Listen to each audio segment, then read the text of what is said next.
Hello to everyone today and welcome to today's webinar entitled Case Writing for Business Education, Writing Objectives, and Selecting a Case Topic. My name is Sandra Draheim, and I'm the Marketing Manager for GlobaLens, who's bringing you this webinar today.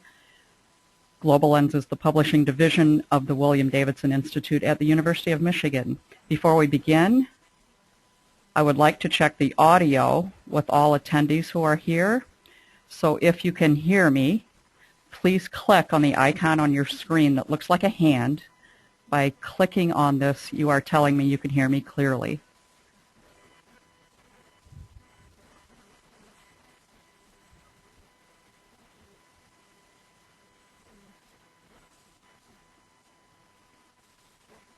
Very good. Hands are going up, so it sounds like everyone can hear me.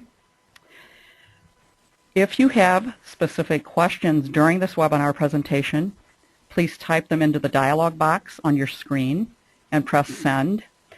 We will answer as many of these questions as possible at the end of our presentation today.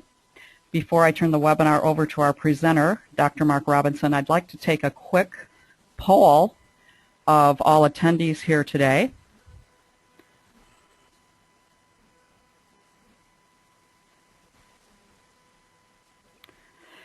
You will see on your screen simply a question that says, who are you? So if you could please select one of these.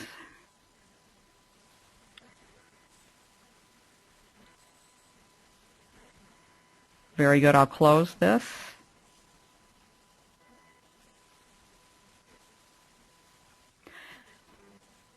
Here's who you are today. Most of you are professors or faculty members, some students. I have one more quick poll question before we begin.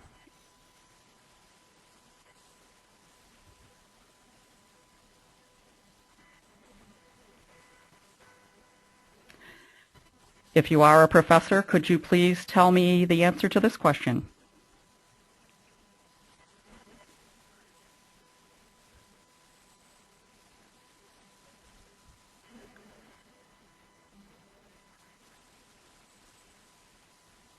Very good, thank you. This is what you told me. You'll see that on your screen.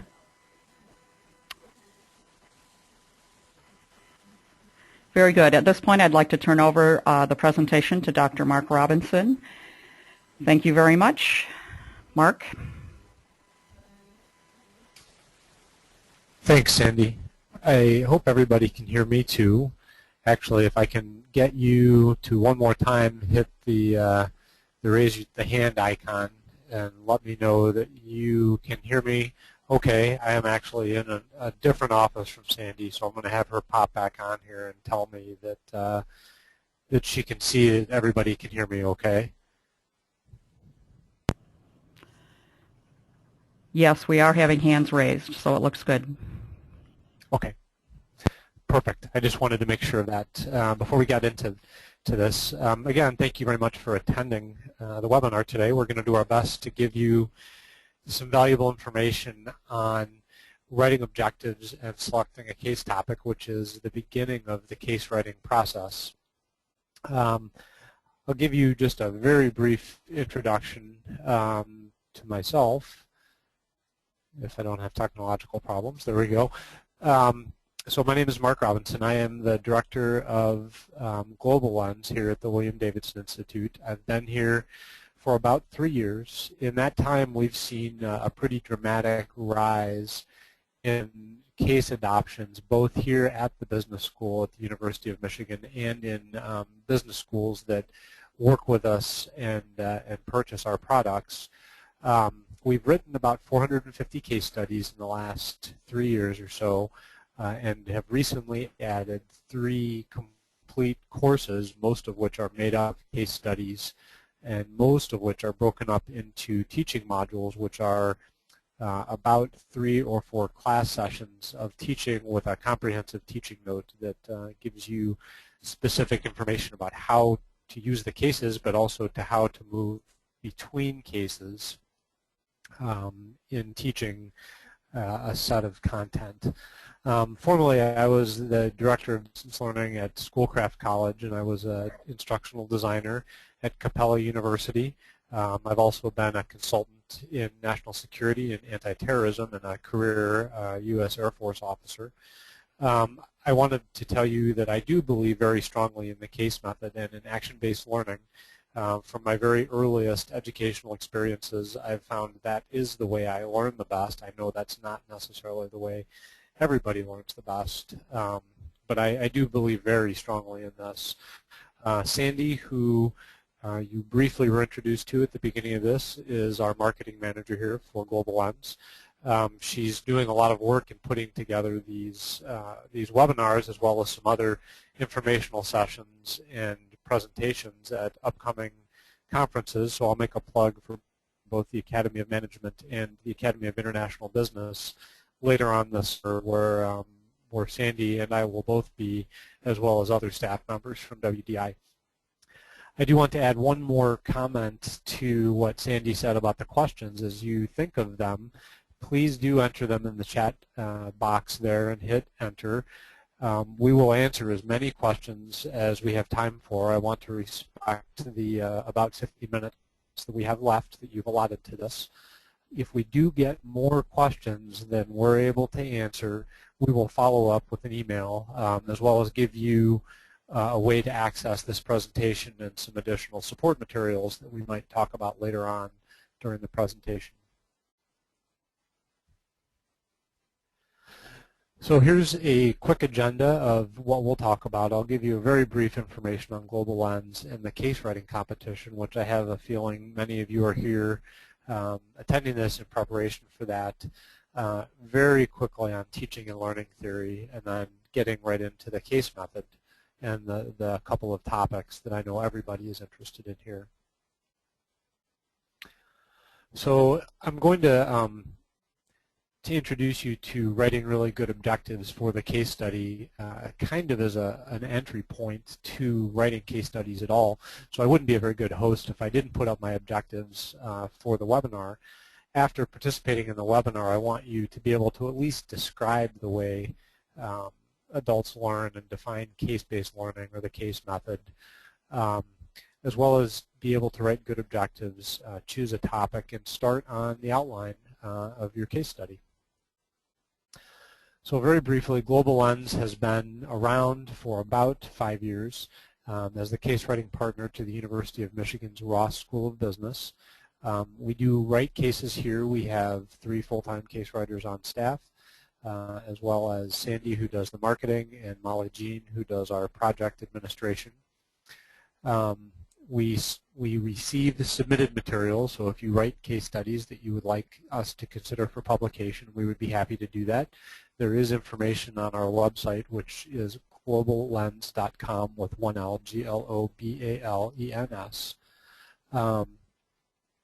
We market to educators worldwide through a series of newsletters and conference attendances, as well as informational webinars like this. As I said, we've grown our case catalog very high in the last couple of years, and we really are focusing on some niche areas, as you see there. We have been fortunate enough to receive some awards over the last couple of years, including the 2011 University of Michigan Provost's Teaching Innovation Prize for an expanded role-playing case study simulation called the Leadership Crisis Challenge. And I won't talk about it now. If you would like more information, let us know, or you can type LCC or Leadership Crisis Challenge in the search feature on our website. So for those of you who are here to find out a little bit more about the Next Billion Case Writing Competition, I wanted to briefly give you an overview of what the competition is. We launched this to really identify, publish, and reward writers of some of the best case studies in social entrepreneurship and market-based methods. We have been fortunate enough to partner with the City Foundation and increase the prizes this year. You see those listed there from $1,000 to $3,500 American. We have a panel of 5 judges, including one from the City Foundation, Hui Wen Chan, Stu Hart, who is probably a well-known Base of the Pyramid author to you, Bob Kennedy, who is the director of the William Davidson Institute, M.S. Krishnan, or just Krishnan as he's known here, who is an outstanding BIT faculty member at the University of Michigan, as well as the chairman of the Prahalad Initiative, and myself. So very briefly, I just want to give you a familiarity about this. This is an area where we have been asked to do a full webinar, and I would be happy to do that if there's continued support.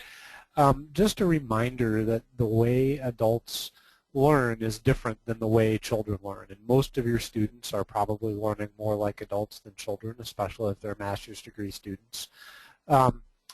In general, they learn based on that pyramid on the left. They need a foundation of knowledge and comprehension, and then they begin to apply, analyze, synthesize, and finally evaluate, which is the most difficult and complex mental task.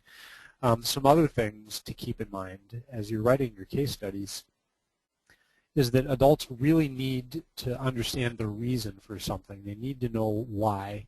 They need to have experience to provide the foundation. They need to be able to be seen as responsible for their own decisions in education. So case studies fit right into that very well. They need to have content and skills that they can apply immediately. You probably notice your students doing this in other classes as well as in their professional experiences. They tend to be more problem-centered than content-oriented, which is a difference from the way most children learn. And then they tend to have internal versus external motivation. So they want to feel good about what they do. They want to know they did a good job. They want to see themselves progressing. They do need support and guidance from you, but they largely derive their satisfaction in their learning from their internal motivation. So that's some things to keep in mind in the background as you develop your case studies. So very briefly, so we're all on the same page, I wanted to give you the definition of a business case. So it is a teaching tool, first and foremost. It is not really a story, although they usually contain good stories in them, that tells a story about a situation faced by an organization. It's designed to be solved through classroom discussion. There is no right answer for the students to discover. There are things that are more right or less right, and concepts that you want to teach and objectives that you want to meet. But in general, there is room for interpretation. Most good case studies are focused on a central decision point or some kind of a dilemma that the protagonist, who is the central figure in the case, has to make. And this is an essential element. They're based on a specific time frame. So the decision happens at a specific time and may be a kind of contrived decision that you have to make up, where the protagonist has to give a presentation or write an article or face a board of directors or something along those lines. And that allows you as the writer to cut off the information that's available so you don't have an ever-expanding case study that never quite gets finished. It also gives the students a time frame in which to solve the case. It also provides a little bit of a subtle sense of urgency for the students so that they learn to respond to deadlines, which is what they're going to need to do in the workforce. I do also want to mention that several case studies are often seen as having bias, and that is through the eyes of the protagonist, not really through the factual writing of the case. So I want to emphasize here, and I will again later, that a case study is not a marketing pamphlet for the organization you're writing about. Many organizations would like that to be the case. Many would like to be involved in the final editing of the case to make more marketing information available through it.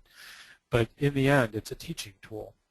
So if there is bias, it's through the eyes of the protagonist, because the protagonist is human and will have experiences and biases that you can draw out in your writing that might be a point of discussion for you.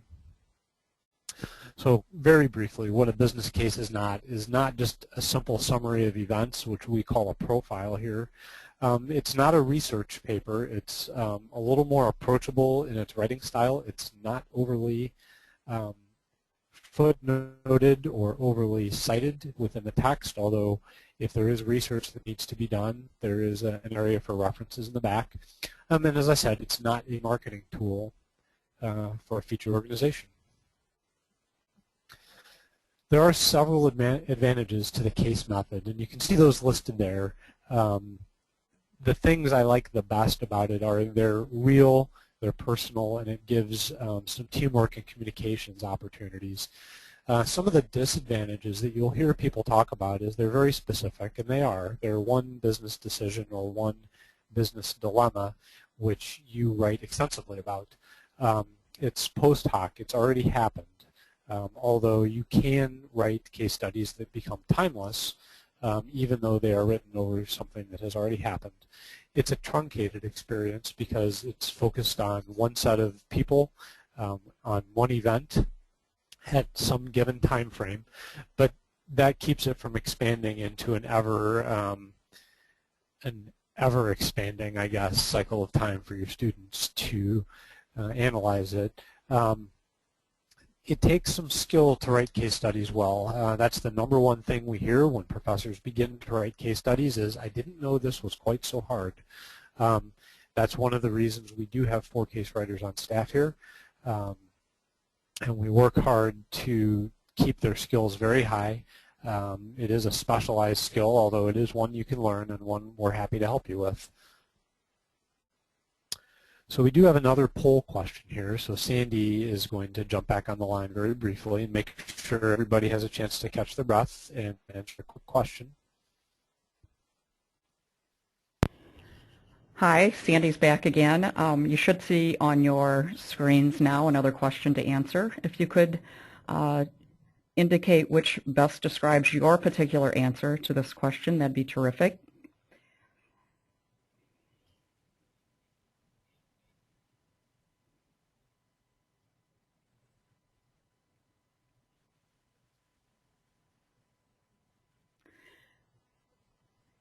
And this is what you just told me.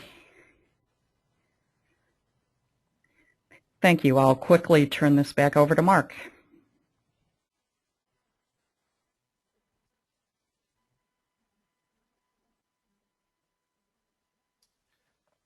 Thanks, Sandy. So what I think I saw, although my display of that was very, very small, was about half of you have experience with writing case studies in some fashion, which is good.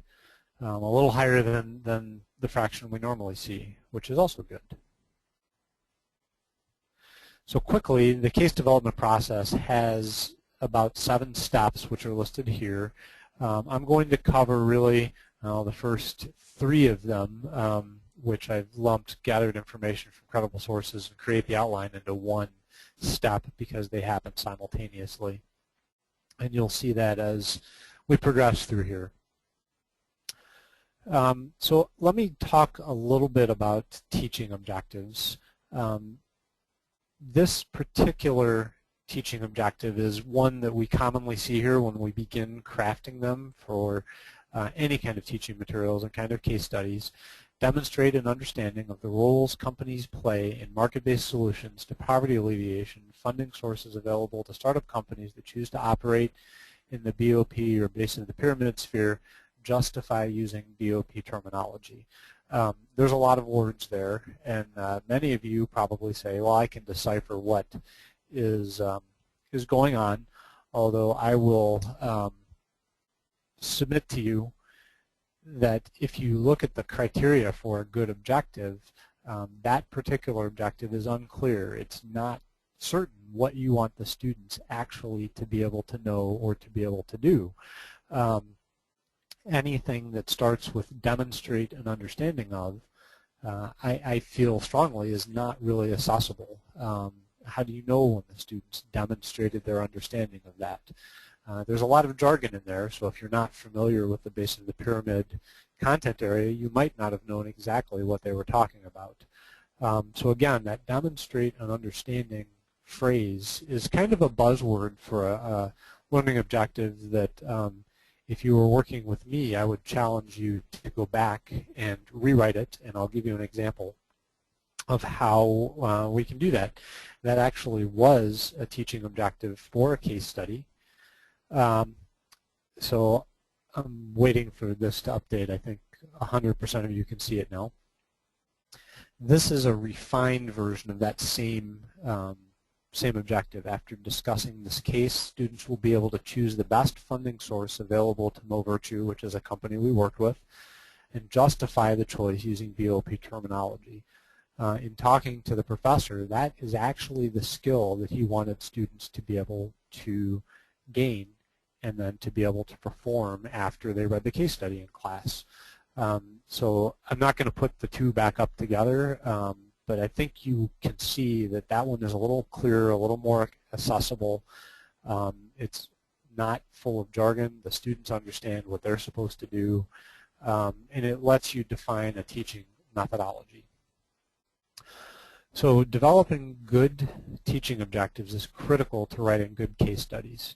As I said before, it is a skill that you have to practice. You have to spend time doing this. As an instructional designer, I've spent hundreds of hours, maybe thousands of hours, writing good objectives with other professors. As a professor myself, I spend a lot of time on my teaching objectives because I really want to know what the students are being held accountable for, and they want to know. Because if you remember, they're self-directed and they really get a lot of their motivation from knowing that they did the best possible job, so we have to tell them what that is. It does take some time. Writing a good set of teaching objectives, 5 or 6 teaching objectives for a case study, might take 2 or 3 hours. It might take some dialogue, it might take some frustration and getting up and leaving and coming back to it, which it frequently does for me.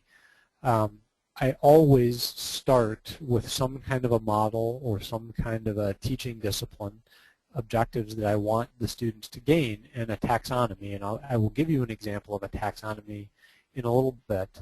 But all a taxonomy is a list of verbs that are associated with the types of skills you want your students to learn. So if you want them to be able to have a foundation level knowledge, you want them to be able to do things like list words or define words or pick terms out of a list.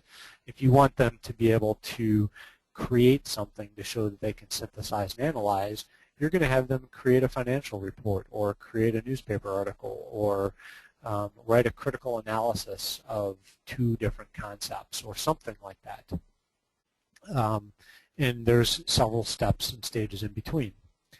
So the process, very briefly, you can see there, starts really with explaining your case study in 3 sentences and concludes with having you write the objectives. So I will cover those all in more detail. I want to move through this because there is a lot of content here.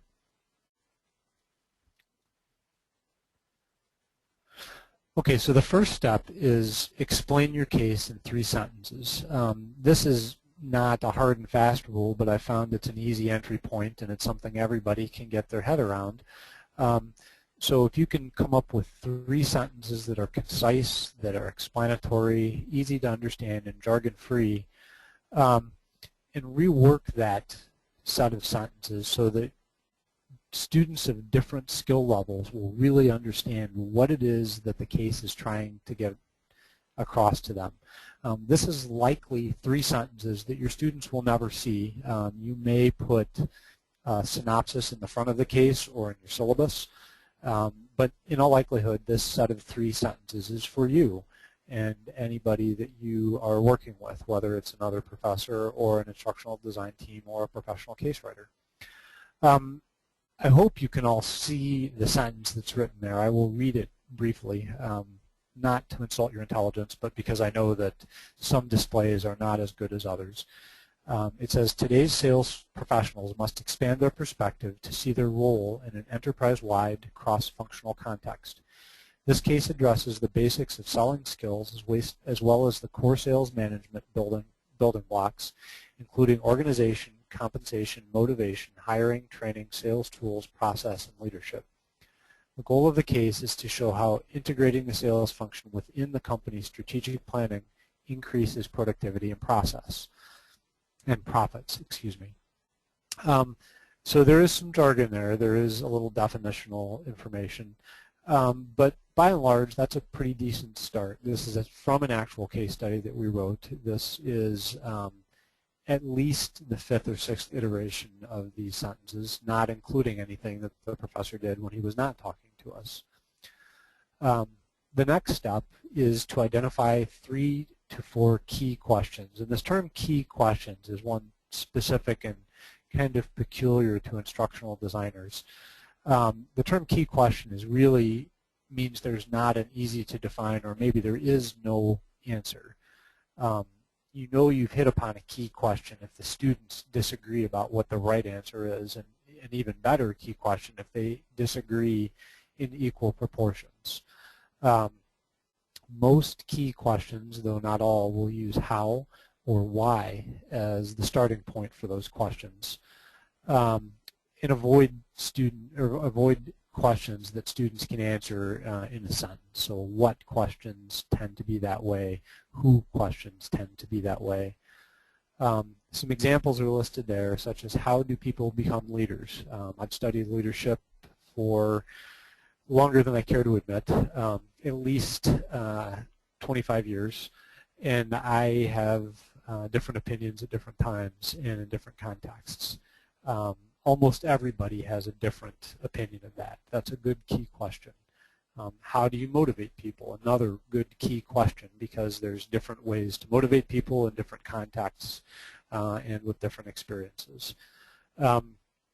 Good key questions, your key questions for the case study, will address core ideas within your discipline. You're in the best position to figure out what those are. They may be phrased in a way that you haven't heard phrased before, which is fine. I would like to challenge you in writing your case studies to really think about your discipline and make certain that you're writing content that your students find useful. The final thing that good key questions do is help students make sense of core ideas. I do encourage you to put the key questions in your case study, either at the end or in the teaching note, or in some way expose the students to them, because that helps them get their heads around what it is you're after. They may look past the objectives, but they probably will read the questions. The third thing is to list the activities that you want the students to perform. So these activities should reinforce the way you want the students to answer the key questions. Some examples of the activities: you might have them do outside research. You might have them do small group or large group discussions. You might give a lecture. You might have them watch a video or look at other case studies or mini case studies. You might have them do some writing. You might have them read additional study materials that are not contained in your case study, which again is fine, but they should reinforce the information for your key questions. They should help your students answer those questions and gain the skills and gain the knowledge that you want them to give, or you want them to obtain. Okay, so the next step is repeat those previous steps until you're satisfied. Rewrite your sentences, rewrite your key questions. Take a good look at the kinds of activities you want students to do to obtain those skills and to answer those questions. And then check the taxonomy and make sure you have action verbs that address the skills at the levels you want them to.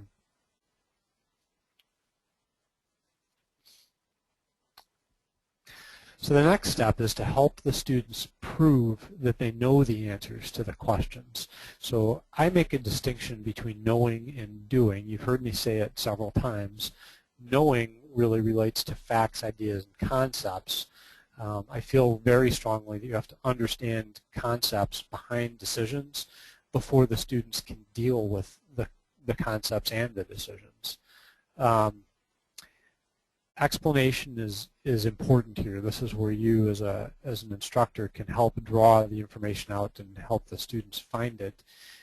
is have them explain concepts, because if they can explain it from an objective position and an academic position, they probably know what is going on. Something I sometimes do when I'm not sure if students understand the concept is have them write down common misunderstandings about the concept. If they can articulate those, then you can be pretty certain that they've understood the concept. So for example, in the case that we've been kind of following on sales management, you wouldn't want students to believe that there was only one method to motivate people. You want them to know that there's many ways in many different contexts and work for many different people, and sometimes it's situational. What works with one person in one context won't work with the same person in a different context. Doing really is involving getting the students to apply what they know into action, and so that they can demonstrate the answer to those questions. So in solving a case study, you might ask a group to give a PowerPoint presentation. But first you would have to make sure they know how to give a PowerPoint presentation. So you might have some embedded learning to do there, or some assumptions to make. So the next thing that you need to do here in this, before you actually sit down and write your good objectives, is identify your role as the professor here. What is your style, or what is the style you want to use? Is this going to be a lecture? Is this going to be discussion-based? Is this going to be action-based, where they're seeking information or doing something outside the classroom? Maybe you're leading a project team at a job site. How do you intend to use this case study to teach the material you want to cover and lead them to the objectives you want them to discover? The case method, as I said before, I believe is extremely effective. It's more about questioning than providing students the answers, and I'm not going to go deeply into this because we do give other presentations that talk just about the case method. I also want to highlight that another key part of this is the impact that the room or the space that you're in has on the learning. So what is typically thought of as a case room, quote unquote, tends to be a U-shaped room with 2 or 3 or 4 tiers of chairs and desks. That kind of setup gives good presence for the instructor, but it doesn't necessarily facilitate great interaction among your students. So if you want them to form into small groups, you might have to secure additional space, or maybe use an alternate space from where you usually teach, so that they can easily break into their groups. So that's something to keep in mind, is your role as the professor changes a little bit with the kind of room that you're in. So finally, writing the objectives is the last step here. This is an example of a taxonomy. I hope you can all see this, and if not, we will make the slides available to you. This is derived from a common taxonomy called Bloom's taxonomy, which starts from the bottom, which is really at the top of this list, but the foundational information is remembering information. Can the student recall it or remember information?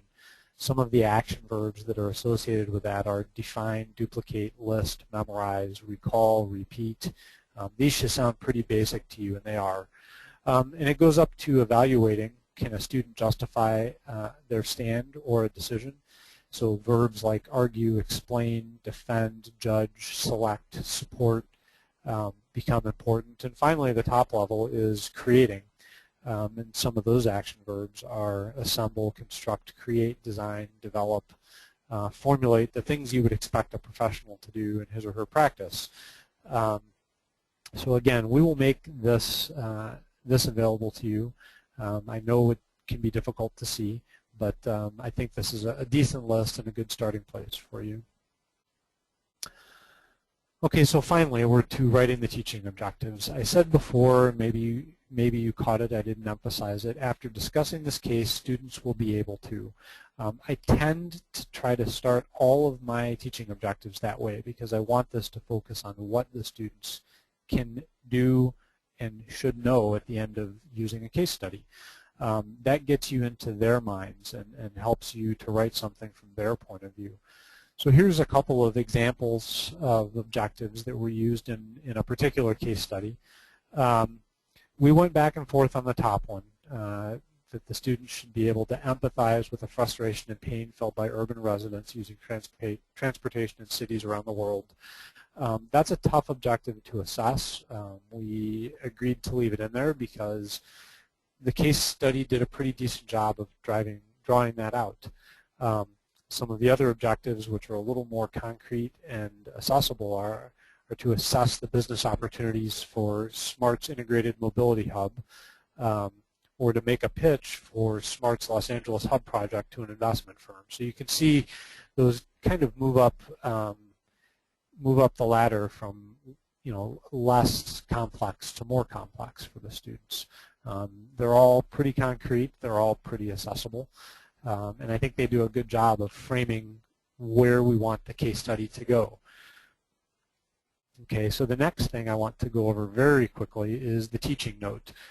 If you work with us here, you'll hear us want you to start the teaching note very early in the process. So really at the point when you start writing your objectives, before you've written the case, maybe even before you've selected the topic for the case, get down some basics about the teaching note. And most of this is grayed out. I just want to make a pitch that this is something to start thinking about.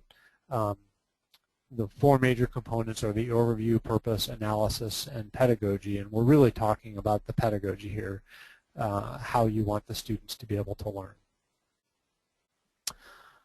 Okay, so finally, we're 39 minutes into the presentation and you haven't yet heard me talk about identifying an organization. There's a reason for that. Occasionally, organizations present themselves as very good topics for case studies. The deeper you are into your field, the more likely you will be able to spot an organization that represents a really good opportunity for developing a case study. But it's because you have a good feeling about what the objectives are, what the models are in your discipline, what you want students to know, where the gaps are. But in general, you've done a lot of this that I've already talked about in the back of your head, you just haven't formalized it. So to keep in mind, and something that I want to reemphasize, case studies are teaching tools. They're not just good stories. Though sometimes, as I said, and happened this week to me and a group of faculty, you need to work on the objectives before you identify the featured organization. This week it happened that the featured organization kind of made itself known to us, and we agreed that it would be a very good candidate for a case study.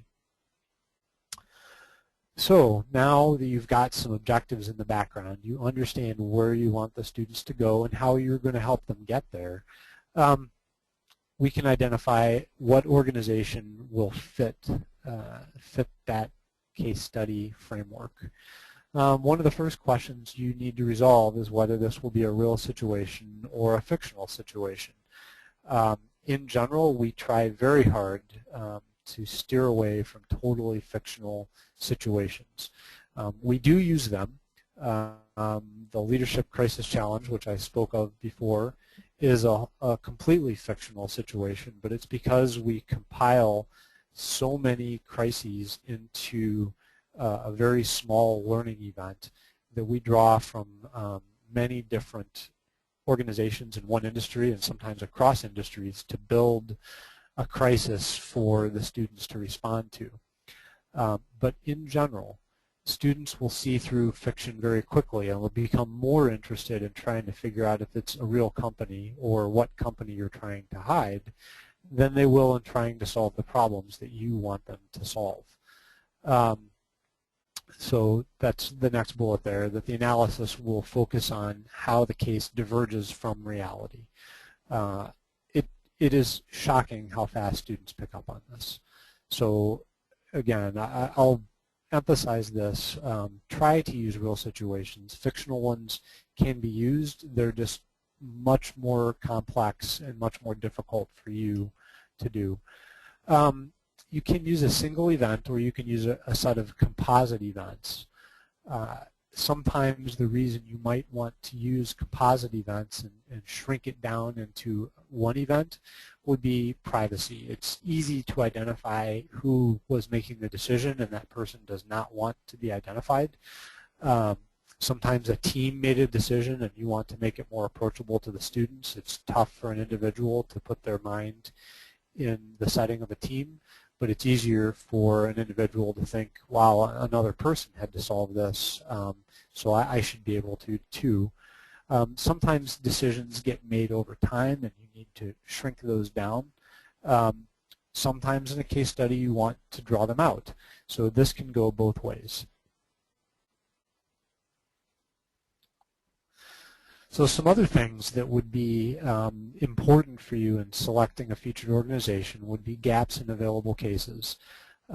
This is especially true with our international audience because business principles tend to be transportable over many cultures and through many countries, but the recipients, the students in those areas, might rather learn about a 400-year-old brewery in the Czech Republic that is taking on a big conglomerate than they would about how Anheuser-Busch does business in the United States.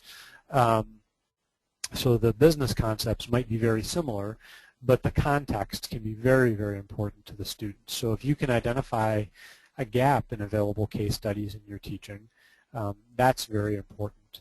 Serendipity sometimes plays a role. Sometimes you're just in the right place at the right time and you find a great featured organization. You've had in mind the idea to create a case study, and things just fall into place.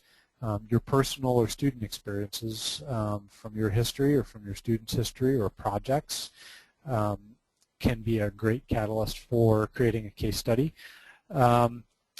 You need to remember it needs to fit your teaching objectives. If you find a great example of marketing and what you really need is a great example of business strategy or business economics, then that might not be the best case study for you to pursue. You might be able to use it or adapt it, but in general, the reason we want you to start with the objectives is so that you focus your case study on really what you want the students to learn.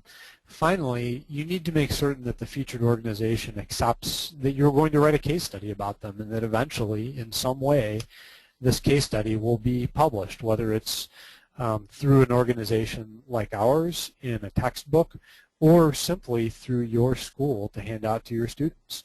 The information that you document will get into other people's hands and they need to be comfortable with that.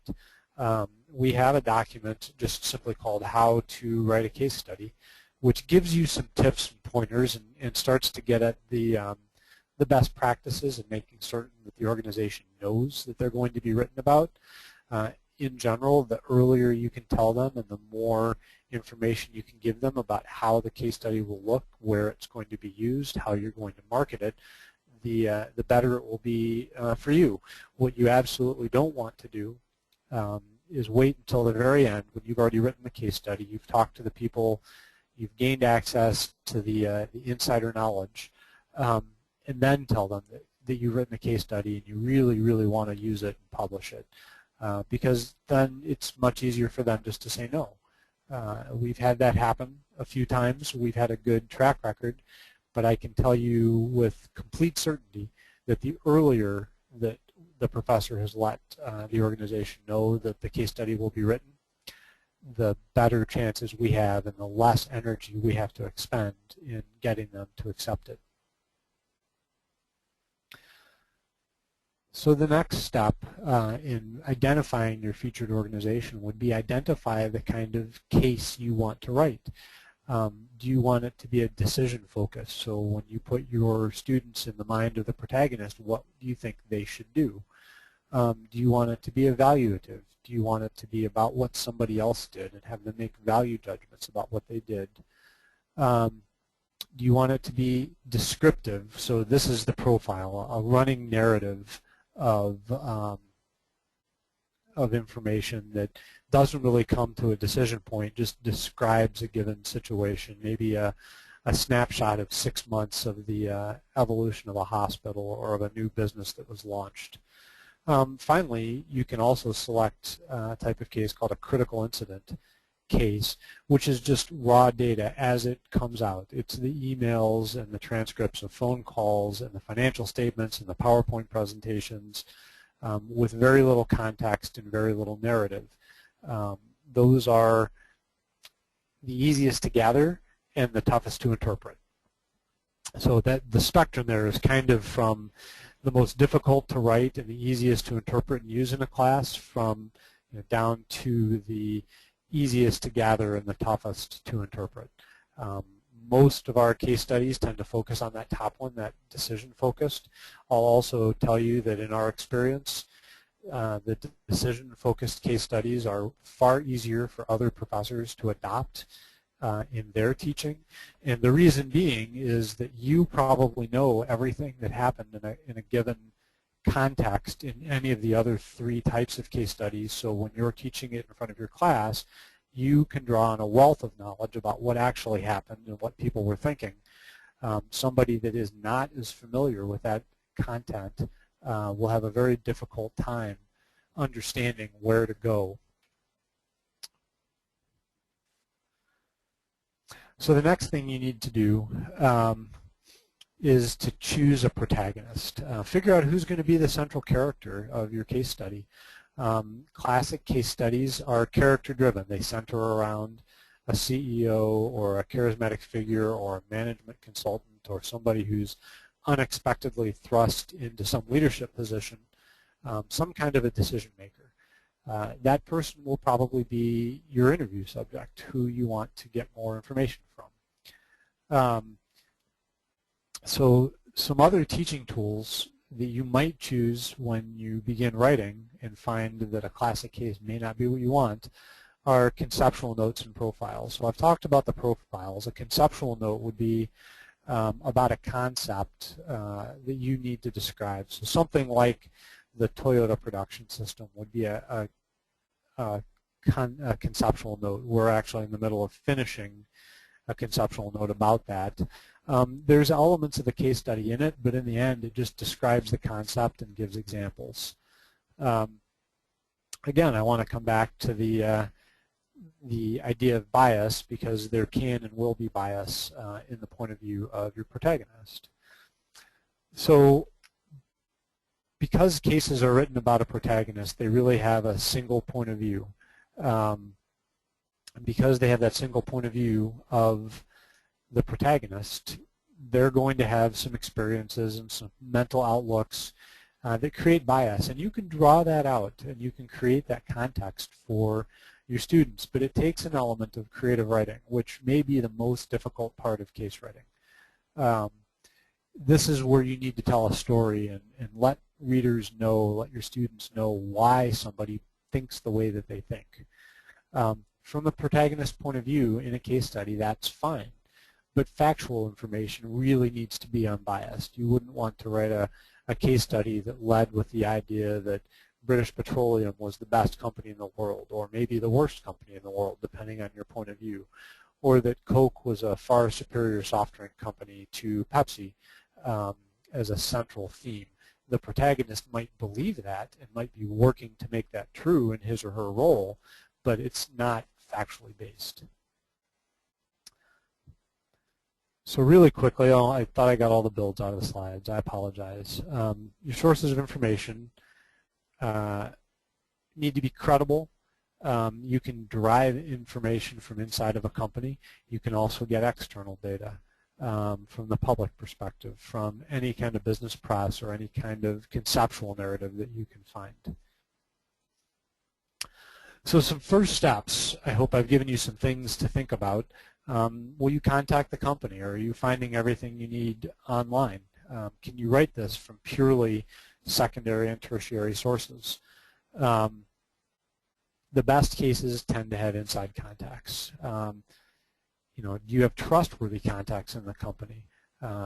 If they are they at the right level to help you gain sign-off of the case? Do you need to sign something like a memorandum of understanding or a non-disclosure agreement to get access to the information? Those are some things to think about up front. Then the next step really is to create a rough outline and identify places where you don't have information or where you need to gather more information. And then look and see where your decision points are once you start to build that narrative. You've got the protagonist, you've got the company, you've got the context, you know where the gaps in information are, and those gaps may well form the decision points of your information. But you might need just to dig for more information to write your case study. So before I move on here, I know the next thing coming up is a poll question. We're getting very close to the end, and I really, really appreciate everybody staying on the webinar.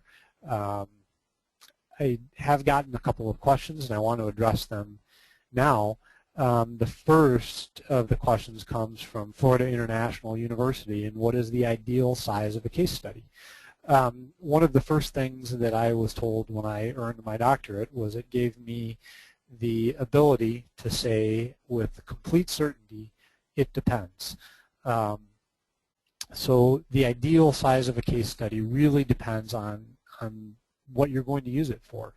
If these are executive education students, they want shorter case studies. If these are bachelor students, they probably want shorter case studies. MBA students tend to want someplace between an 8-page and a 20-page case study, including all of the exhibits. If you use the university that is in Cambridge who creates case studies, and you use some of them, you'll find that they can be very long, 20, 25, 30, even 60-page case studies. We feel strongly that that is too long. So what I'll leave you with is a case study needs to be long enough to give the students all of the information that they need to solve the case and make their decisions. We really shy away from hiding material in a teaching note or holding information back from the students. We find that that makes them very frustrated when they try to solve it, and it tends to lead to case fatigue where they just think, well, I don't have all the information and there's no point in me trying to solve this because I know somebody will give me additional information after I go to class. So someplace between 5 and 20 pages is an appropriate length. Sometimes very short cases, a mini case that jumps right in can be effective, and those tend to be about 2 pages. If you want a good example of what that can be like and how abruptly those start, there's a series of short stories called Sudden Fiction, which I am a fan of, that show you how to start a narrative right in the middle of something. So thanks for that question. The next question comes from Babson University. What about completely accurate case data with the firm's name changed to protect their competitive position? That is absolutely an okay practice. We do that quite a bit.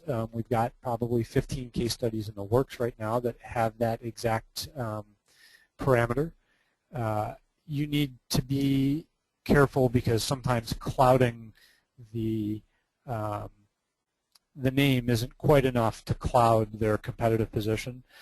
Sometimes you need to multiply their financials by some fixed number, 1.3, 1.4, 0.7, whatever it is, so you don't give away their factual information. But it's usually good to do that in a consistent manner and to let the other instructors in your teaching note know that this is a fictionalized case study, and either release the identity in the teaching note, which should not be available to the students, or invite other professors to contact you to find that out. So the next question comes from India, and I'm not going to try to pronounce the name. I apologize. But must every case have a decision point and a decision maker? For the classic cases, the answer really is yes. The other types of cases that we talked about, which tend to fall into profiles or narratives, don't necessarily have a central decision point or a decision maker. But as I said, they're less interesting for the students to solve. They're more difficult for other professors to adopt. They're they may be perfectly fine for your own teaching because you understand the context of the case study and you understand everything that's happened with the organization. So we have more questions coming in. I'm going to try to rifle through these quick. We've got about 3 or 4 minutes left. So the next question is, what about working with a real challenge given by an organization that wants to hear students' ideas, where the students are part of the process of defining the problem? That's a wonderful opportunity. We have several of those kind of projects here going on right now. We call them MAP projects. The Tauber Institute here also sponsors projects, as does the Zell-Lurie Institute. Those become open-ended, and frequently when we do those, the student team is the protagonist. So you're writing about something that's unfolding, and you suspend the case study. I should have said this earlier. You suspend the case study with the question before the protagonist arrives at his decision. If you give the decision, you strayed into the evaluative case study. But if you suspend the case study at the point where the protagonist, if it's the student team or if it's anybody else, has to make a decision, that's an ideal case study. And using students as the protagonist is really, really a great opportunity. The next question is, will we get a copy of the presentation? Absolutely. Sandy will be sending an email with instructions on how to access a recording. If you would like the PowerPoint slides, I will be happy to share those. And we also will have a recording of this. I think I just said that. So you'll be able to hear this again. I've got another question to explain the evaluative and descriptive case studies again. So I'm going to defer that one for just a second. Just so if other people don't want to hear that, they don't have to stay on here. What do we do with cases with no teaching notes? If you're asking what we do as GlobaLens, we try not to publish them.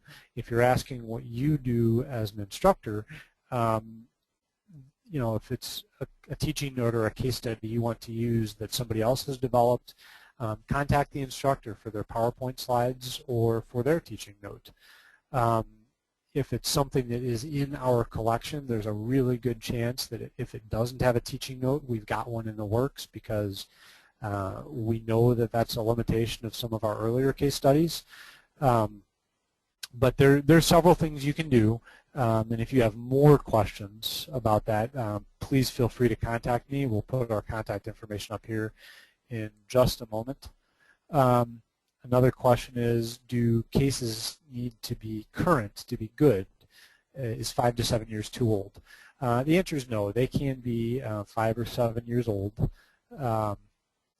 and they're perfectly legitimate. Frequently, people will look to the publication date and make certain that it's been written in the last 2 or 3 years as a first step, but we have many, many cases that describe events that are 5 or 7 or 10 years old. We've actually got a case study that we updated that was based on events from 40 years ago. We just changed some of the numbers in the industry. What are the most important criteria for case competitions as far as the judges are concerned? Originality is the most important. We've got a rubric that we will be happy to share, but originality, well-written narrative, a good teaching note based on good objectives, those will also be important in the evaluation. The next question, I know I can see some people are leaving here, so I'm trying to hurry through this. How do you evaluate students on the learning objectives if you have 60 students in class? Well, that's a topic for another seminar. There are some things we can do, and we can connect you to people here, and I would be happy to talk to you. I'm not sure who asked that question because I just had it handed to me. I would be happy to talk to you. We've got some contacts from some people at the University of Georgia who are doing some very innovative things with 400 or 500 students in a class. But in general, you need to define activities that you can assess. If you collect things into small groups and have them give presentations and make certain that one person doesn't give the entire presentation, that's one way to do it. Other things you can do is assign, use a blended model and use an online portion of your class and have students answer some questions about more simple or more complex information and respond to each other as an entry point before they ever enter your class. Then you know that they've gained a foundation level of knowledge, that they've at least gotten through the basic objectives, and you can really concentrate on the higher level objectives in your teaching. So there's some strategy there, and I would be happy to talk to you more about that, and I have a feeling we'll probably do another whole webinar on that topic. So the next question we have is, for mini cases for undergraduates, what elements are the most important? The elements that are most important really are what's defined by your objectives. If it's things where you want them to be able to identify how a concept was used or draw out a definition or create a definition, those kind of objectives can be met in many cases very easily. Some of our many cases focus on financial information, where you give them a fairly short case study and you have them focus on how to answer the financial types of questions. Again, I think this is a topic that we may have to do another webinar on. You will have our emails up in just a second here, and feel free to email me or Sandy with that question, and we'd be happy to provide any more context. I'd be happy to schedule some time to talk to you about that question. So I hope I didn't cut that too short. I'm gonna have Sandy put this poll question up real quick. Please stay on here and answer the question, and then I will put on our contact information, and then after that I will go over the evaluative and descriptive types of case studies again, just so I can maximize everybody's time. So thank you very much. I'm going to turn this back over to Sandy. Hi, you should all see our last poll question today on your screen. If you could please answer the question here.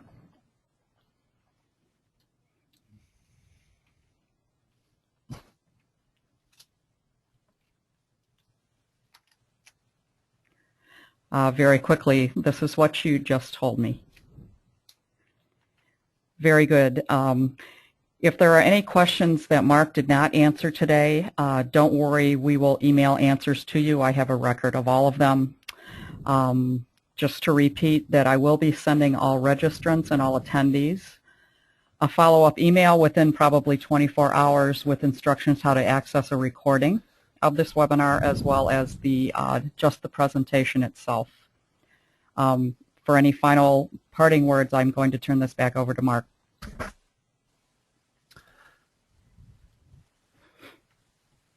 So as Sandy said, thank you to the 60 or 65 people who hung in through this whole presentation. I know some of you had other things and had to start leaving as we concluded. Here is my email address as well as Sandy's email address and the website for GlobaLens.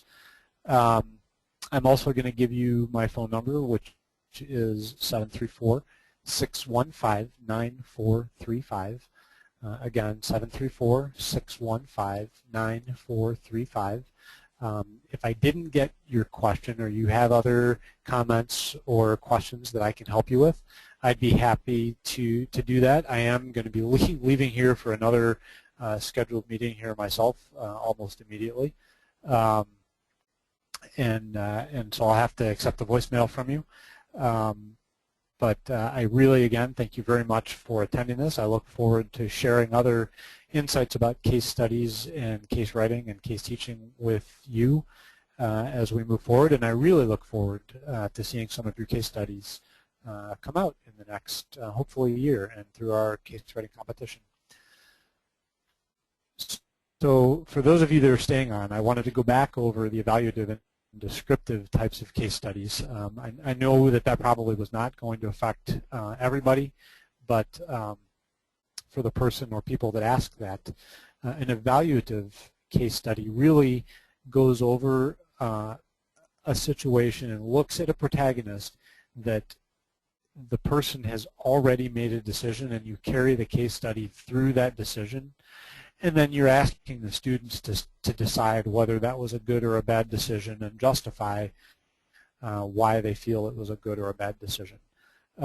You might also have them look at big strategic reactions. Maybe it wasn't a decision, so something like the British petroleum disaster in the Gulf of Mexico, not one single decision, but as an organized response. Was that good, bad?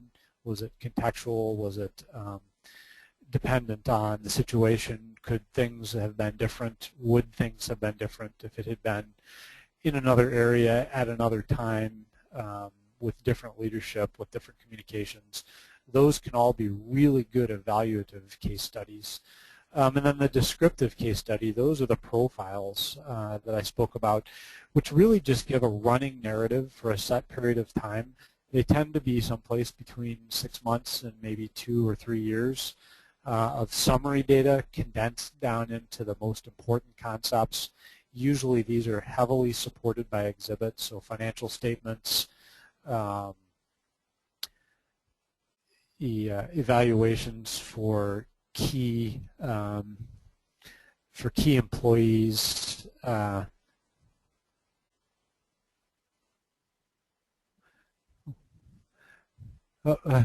Sorry about that. I wasn't sure what happened there. I don't know if you heard that. Somehow my email started voicing over to me there. So a descriptive case study, again, is going to heavily rely on artifacts that become exhibits. And they're going to let you describe a situation. It's probably a situation you're very familiar with. They're easier for the professors that develop them to use and much more difficult for other people to adopt because they just simply don't have the context. There's a lot of material, there's a lot of exhibits, and unless you have the roadmap to them, they can be tough to interpret. So I did get one more question as we were going over these last set of questions. So I hope the person that asked is on the phone. So the question is, what about writing a case about a company that's a key player in a disruptive technology but won't respond to requests for a meeting? There are plenty of external data, so do we still need their permission? The answer is, if it's publicly available data, no, you really don't need their permission. We've actually got this going on with a case study right now where we had a student intern that provided some insight. It was kind of post hoc insight about what happened at a company where they had observed things and they could verify facts in the case study that were observed in secondary and tertiary data gathering. But we are hesitating on publishing that because of the student intern's involvement. We're trying very hard to verify with other sources whether the things happened can be documented, and if not, we're prepared to pull those things out. But if you want to send me an email with something more specific, I would be happy to keep that confidential. I hope that answered your question. It kind of goes to how much risk you're willing to accept and how much information you have from inside the company from any source. Like I said, this particular student could be exposed, and we just don't want to do that to him. So feel free to contact me. I'd be happy to go over that in more depth, and also to share our legal forms with you to show what we ask companies to sign off and what we ask professors to acknowledge if they submit us a case study and say that they didn't use any inside information or contacts from a company. We have them sign an agreement that says that any information in the case study was gathered by them and not gathered by anybody inside the company divulging anything. We've just found that to be good practice. And then when we get challenged by organizations, we can say we did the due diligence. We can put people in contact with the professor. Usually there is not a problem if you can document where the information came from, but you may have a different tolerance for risk, or your school may have a different tolerance for risk that you need to take into account.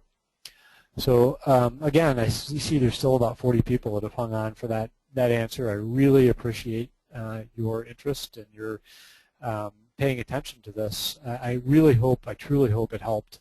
And if you have additional questions that we didn't get to, that I didn't see, please send them, and I would be happy to answer them. Thank you very, very much. Thank you. We'll now be ending the webinar. Thank you for your attendance.